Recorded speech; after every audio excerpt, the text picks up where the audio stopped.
नमस्कार दोस्तों, best approaching study के यूट्यूब चैनल पर आपका स्वागत है। आज हम लोग हिंदी की विषय वस्तु पर परिचर्चा करेंगे। तो चलिए देर न करते हुए प्रारंभ करते हैं। हिंदी को हम लोग विभिन्न पहलुओं के रूप में जानेंगे।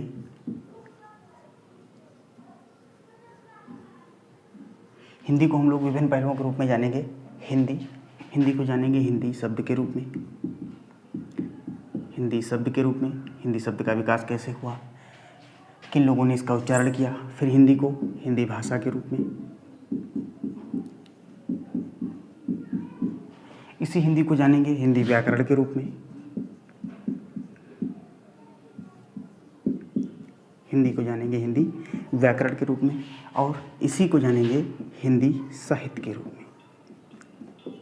हिंदी साहित्य के रूप में यानी हिंदी के मुख्यतः 4 भागों में अगर विभाजित किया जाए तो एक हो जाएगा हिंदी शब्द, एक हो जाएगा हिंदी भाषा, एक हो जाएगा हिंदी व्याकरण और एक हो जाएगा हिंदी साहित्य। तो हिंदी शब्द पर सबसे पहले चर्चा करते हैं। तो हिंदी शब्द सबसे पहले उच्चारण हुआ तो हिंदी शब्द का जो उद्भव हुआ है वो हुआ है सिंधु सभ्यता से, यानी उद्भव हुआ है सिंधु शब्द से। सिंधु शब्द से हिंदी शब्द का उद्भव सिंधु शब्द से हुआ है। ईरानियों द्वारा सिंधु शब्द का उच्चारण सा का उच्चारण हा में किए जाने के कारण इसी सिंधु का उच्चारण किया गया हिंदू। और इसी हिंदू को जब हिंदू के पड़ोस में रहने वाले लोग अर्थात हिंदुस्तान में रहने वाले लोग को विशेषण रूप में जब प्रयोग किया गया तो यही सिंधु से शब्द बना हिंदू और इसी हिंदू से नाम पड़ा हिंदुस्तान, जो कि भारतवर्ष का एक नाम भी है हिंदुस्तान।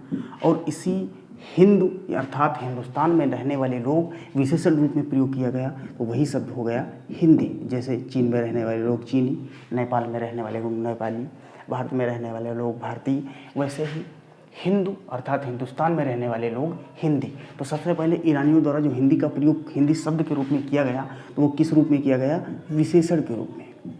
अब जो लोग विशेषण नहीं जानते हैं वो समझ लें कि विशेषण का अर्थ होता है विशेषता बताना। कोई व्यक्ति, वस्तु, स्थान की विशेषता अगर बताए तो वही शब्द कहलाएगा क्या? विशेषण। तो हिंदुस्तान में रहने वाले लोगों की विशेषता एक विशेषक के रूप में प्रयोग किया गया तो इसीलिए ये हिंदी शब्द किस रूप में प्रयोग हुआ? विशेषण के रूप में। तो सबसे पहले हिंदी का प्रयोग हुआ वो ईरानियों द्वारा हुआ।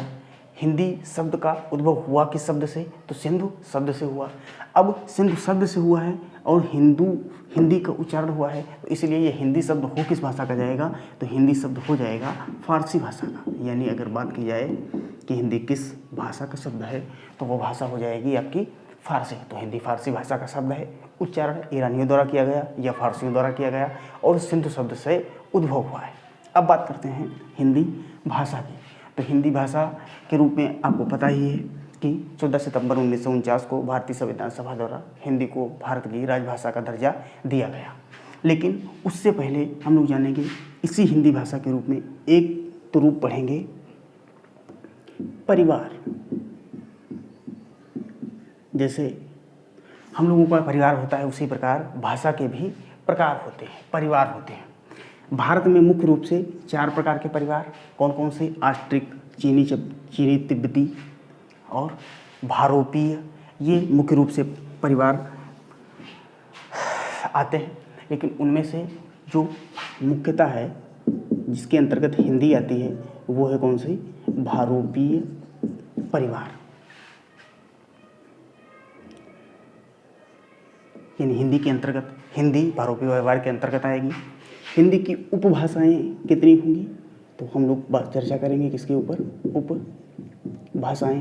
तो आपको पता है कि हिंदी के अंतर्गत 5 प्रकार की उपभाषाएं आती हैं, उन पर भी चर्चा की जाएगी। इन पर विस्तार से चर्चा जब हम लोग इस टॉपिक को पढ़ेंगे हिंदी भाषा साहित्य, उसके अंतर्गत हम लोग इस पर विस्तार से चर्चा करेंगे। फिलहाल अभी जान लीजिए कि उपभाषाएं हिंदी की होती हैं 5, जिसमें राजस्थानी हिंदी, पूर्वी हिंदी, पश्चिमी हिंदी, पहाड़ी हिंदी और बिहारी हिंदी आती हैं। उसके बाद इन्हीं उपभाषाओं के अंतर्गत आती हैं बोलियाँ। हिंदी की मुख्यतः 18 बोलियाँ हैं, जिनमें कुमाऊनी, गढ़वाली और आपकी मगही, छत्तीसगढ़ी, बघेली, भोजपुरी आदि इसी प्रकार की 5 भाषाओं के अंतर्गत मुख्यतः 18 बोलियाँ आती हैं। तो जब हम लोग इस पर चर्चा करेंगे तब पढ़ेंगे परिवार और उपभाषाएं और उसी के अंतर्गत आने वाली बोलियाँ। अब आते हैं हिंदी भाषा के विकास के ऊपर। इसका एक दूसरा पहलू पढ़ते हैं जो कहलाता है विकास, यानी हिंदी भाषा का हिंदी भाषा के रूप में मान्यता से पहले विकास किस रूप में हुआ। तो विकास में फिलहाल जान लीजिए कि सबसे पहले इसको राजा राम मोहन राय द्वारा, राजा राम मोहन